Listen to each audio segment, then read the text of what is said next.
So the economy was riding high, businesses were thriving, and the commercial real estate market was seeing all-time high rental rates and historically low vacancies. Then a virus hits and everything is in chaos. On March 18th, the CEO of Cheesecake Factory sent a letter to all of his landlords saying they won't be paying their rent on April 1st. I doubt anybody told him that April Fool's Day was postponed due to the coronavirus, but this is no joke. As I work for a company that owns, manages, and/or leases 3.5 million square feet of space, I urge you, please don't try this at home.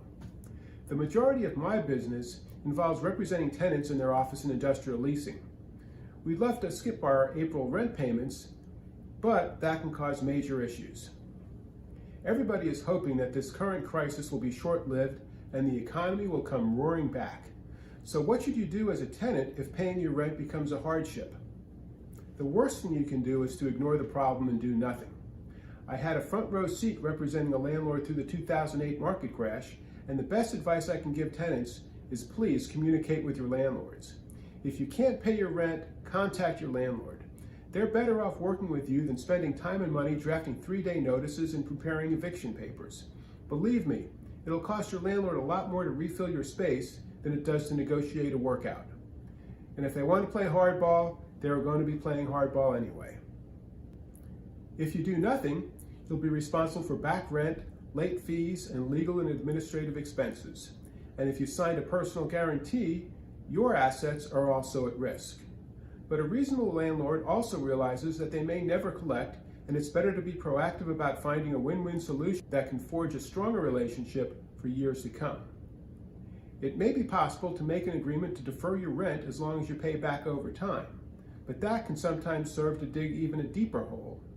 The most popular tool in the prior market downturn was called the blend and extend, where a tenant can get rent concessions in exchange for extending their lease term.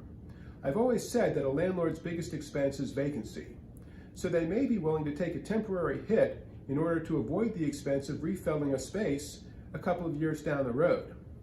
What we don't know right now is where rental rates are headed. During the Great Recession, rental rates dropped drastically, so tenants paying above market rents could use the blend and extend to lower their rates. But today, rental rates are increasing rapidly. Whether the current crisis will cause rents to ease remains to be seen. So we may see the blend and extend signed at above market rents. Depending on whether you take the landlord or the tenant side, there are arguments to extend at higher rates or at lower rates.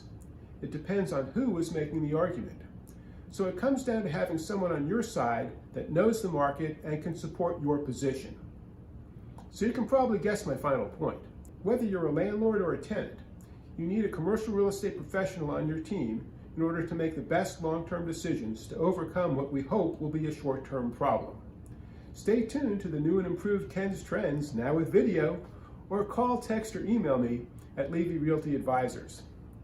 And when this thing is finally behind us and you find yourself sitting at the Cheesecake Factory, please tip your waiters and waitresses generously.